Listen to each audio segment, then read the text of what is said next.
thank you very much, everyone, for coming to our meetup, even though we have great weather outside. And to kick us off, we'll have Philip Stehlik, co-founder of Centrifuge and Crane Earth. He'll talk about inner and outer change. Hi. Wow, nice. Thank you so much for having us. Thank you for organizing, and thank you for making the space available. I'm co-founder of Centrifuge. We started that in 2017. I'm also an investor in the refi space, so regenerative finance, but I'm not going to talk about tech or investing at all. I want to talk and share a little bit about the importance of the inner transformation while we work on large-scale system transformation. Like a lot of us here are creating financial systems of the future, for the future. We might create privacy solutions. Later we have a talk, or we might create alternative organizational structures. And when we do these things on a very systemic level, I think it's very important to also look at what motivates us from within and what do we bring to these new systems so that we can truly create something that represents the values that we want to see and not perpetuate the old that we all carry in one way or another. Specifically, in these few minutes that I have, I want to talk about when the personal and the systemic that we're working on are misaligned. And what happens when you have a system that goes through transformation, you usually have to have a breakdown before you can have a breakthrough with a change that you want to bring. And when the parts of the system are aligned, so the people working on it, then this transformation, this breakdown and breakthrough can go much smoother. And when they're misaligned, you have a lot of friction, you have pain, you have confusion. Like, what are we actually doing? Are we really doing the thing that we said we would? And I want to plant a picture in your mind here is that, let's imagine we're building a house. It's 10 of us building a house. We say we want to have like super energy efficient, solar, like earth energy coming up, and we want to have a natural pool around us. And we all start working on this, except 2 of us. They sneakily start putting in cheap windows, or over the weekend they put a concrete pool in there without the rest of the group knowing. So they're working against the shared vision that we had initially. And so that would be an example for misalignment. And I want to tell you 2 stories specifically that look at power and money in systems. Power specifically for us as a decentralized community, we want to decentralize power, but we want to decentralize ownership. We want to bring power to places where in the past there might have been suppression. And money, we want to create new financial systems that are more inclusive, that are easy to access, that are censorship resistant. And with money and power, traditionally we carry a lot of personal story. Like, if you think about power in the family, maybe there was an abuse of power in your family and you carry this and bring it forth into an organization that you work with. Or you have a very ambiguous relationship with money on the personal side. So you might be afraid of money, you don't want to have too much, you judge people with a lot of money. And so these family stories and these past experiences will always leak into the new systems that we're building if we don't look at them, if we don't bring them on board, if we don't work through them first here and with our community, and then go into creation mode later on. So I want to tell you a story about power. In the last years, I worked with a lot of organizations that went from a more centralized leadership to a decentralized leadership. They reorganized. And there was one organization, around 50 people, that had a very traditional org structure before. There was a founder, there was a management team, middle management, and then employees. And at some point, the leadership team said, hey, we want to decentralize this organization. Like, we want to distribute power. We want to make decisions around money and finances and salaries together. Some of the people on the team were on board with it. They're like, yes, let's go and do this. Some of them were on board because actually they hated the boss. They don't want to be under their yoke anymore. Others were like, great, we can actually really change something in this organization. And so they were going through this transformational process. and continuously running in issues where people didn't have the training for communication, the training on decision making. They were getting confused in how power should flow because nobody actually had experience of working in a decentralized way. At the same time, the leadership team actually turned out that they didn't want to have a decentralized organization. They just wanted to not have so much responsibility, and they wanted to work less.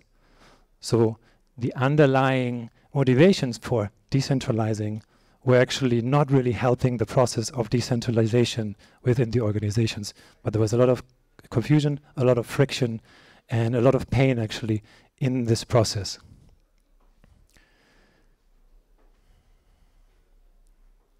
The reason why I bring this up is not to shame the org or the founders or whatever, but I bring this up as an example where there was a good intention to decentralize leadership and create a new system. But in the end, they had a really, really hard time because they didn't look at the personal transformation at first. How can we inform ourselves to make better decisions? How can we have the skills to communicate better when there is conflict arising? How can we actually look at the underlying motivations, like in the founders case, where they just wanted to work less but still wanted to have control. So misalignment causing friction on a systemic level. And the other story I want to share is around money. So I work a lot in the refi space, so regenerative finance. That means how can we create financial systems that have regenerative aspects baked into them? So instead of being extractive, like we regenerate the involved parts. It could be the land, could be the community, could be the person themselves, and building positive loops inside. And I was talking to this one founder from the refi space. They built a microcredit platform. Cool stuff, like bringing microcredits to the global south, to previously underserved communities. And they started the project, launched, had the first loans going, did also some financial education for these underserved communities before. And so I met him again and I asked, cool, you're launching, like, how are you going to grow? What are you going to do from here? And basically he said, well, we had the first loans. We went in with a cheap rate. It works. Now we're going to increase the rates. I was like, what? Are you increasing the rates? Like, this is not the regenerative loop that you were preaching before. Like, you're increasing the rates for these underserved communities. You're just perpetuating the system again and again, bringing extraction to these previously underserved communities. And personally, it's perfectly fine if you want to build a credit solution and lend and get the best rates and make a lot of money. Like, perfectly fine. But then if you try to sell it as a regenerative financial product, then you have this misalignment again of your personal drive, the drive of the community that you are serving. They're thinking, well, we're going to get regenerative, la la la la. But in reality, there's extraction that gets just perpetuated over and over and over again.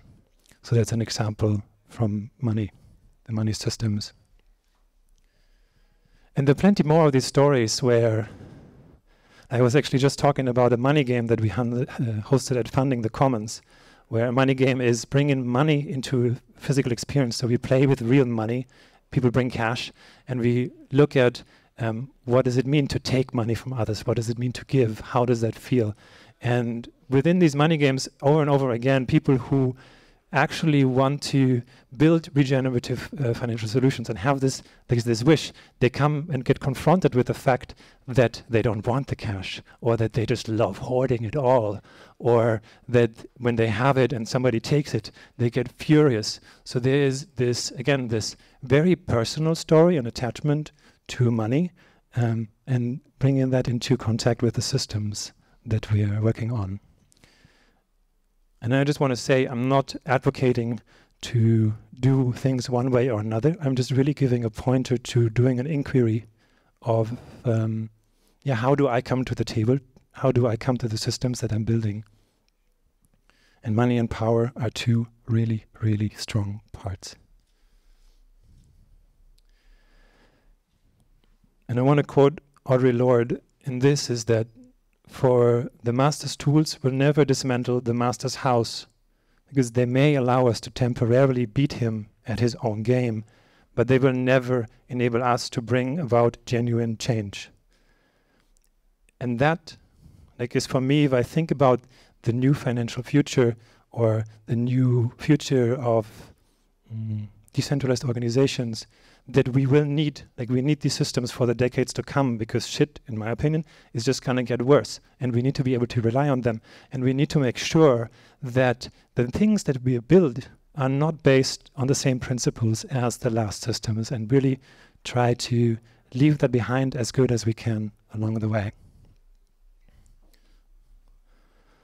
So all of this is basically an invitation to you as you're going through the next days and weeks, as you're building new products on Gnosis Chain, or if you're building new DAO tooling or infrastructure, really thinking and tuning in, like, where do I come from when I do this?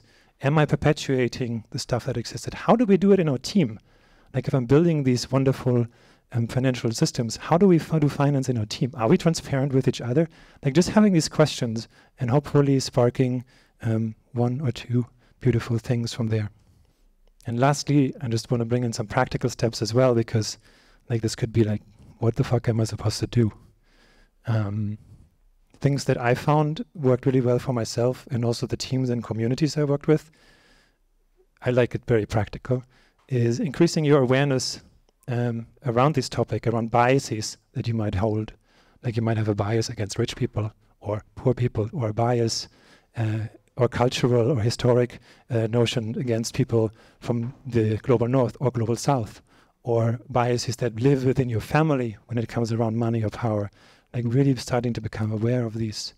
There's a practice called 9 Whys from a practice called Liberating Structures.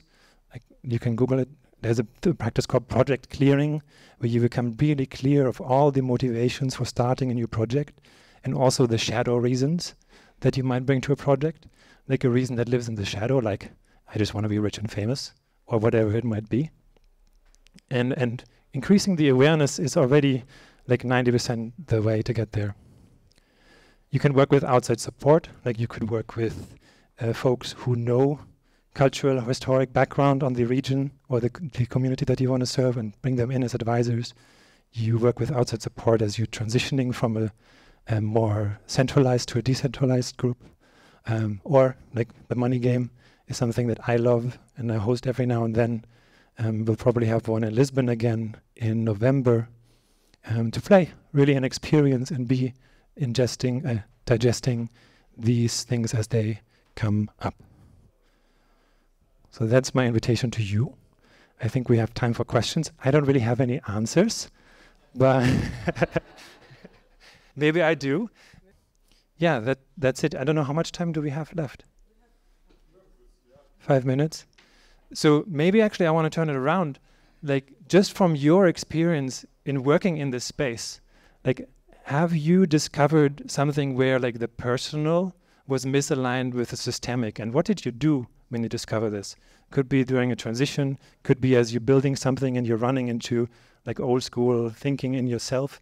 I'm just curious if you ever had something like that, and if you're willing to share with us. And if not, I'm also happy to answer questions, but again, I don't have many answers.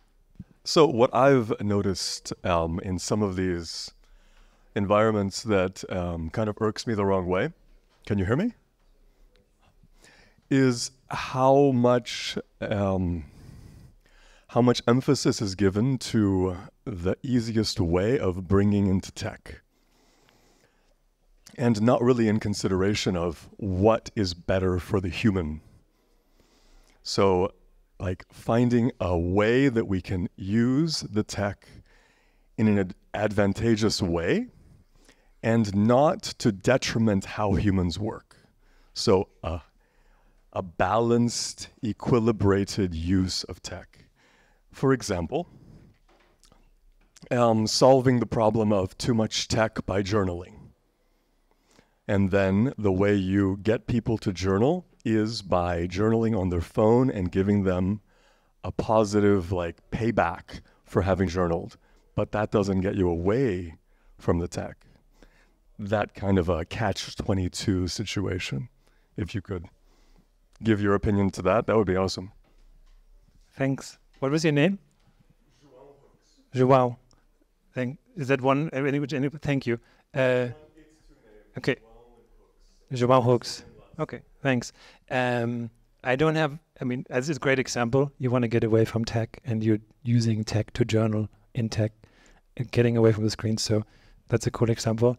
I wonder if there's anything, I don't have something to say, we can talk about it later, but I wonder if there's somebody else who, if you think about money, power, structures that you have encountered, and really also maybe from your experience where you did realize, wow, shit, I did that wrong for the couple of years. Can I ask a completely different question? When you were coming over here and preparing the slides, you were thinking about the change and the impact you wanted to make. What change and impact did you hope to achieve? So I've been a technologist since my teenage years, writing code.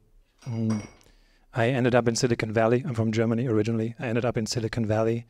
I had no idea what Silicon Valley was until I was there. I worked there for quite some time, did the whole startup loop and cycle, ended up in the crypto space in 2016, 17, started Centrifuge. And always I wanted to just make stuff. I wanted to craft things. And I realized how the environments that I was in changed this desire to craft and make stuff into do more, do faster, build bigger businesses, raise more money. Like all of these cultural influences that I encountered in Silicon Valley and then also in the crypto space really started to shape how I acted and how I just lost track with what actually truly mattered to me from within. And one thing I didn't have was the awareness. Nobody ever told me, hey, sit down, have a look at what drives you, what family histories. Like in my family, it was a lot about, if you don't work, you're not worth anything, like that kind of stuff. And I never had this awareness. And so for me, the change I hope to make is that maybe one person here after this says, fuck yes, I'm going to sit down and I think really about how I deal with money, worth, or whatever it is, and then bring that back into my products, into my work, into the outer expression that we have there. Because I think we need this alignment from deep within for the systems that we are building. Thank you.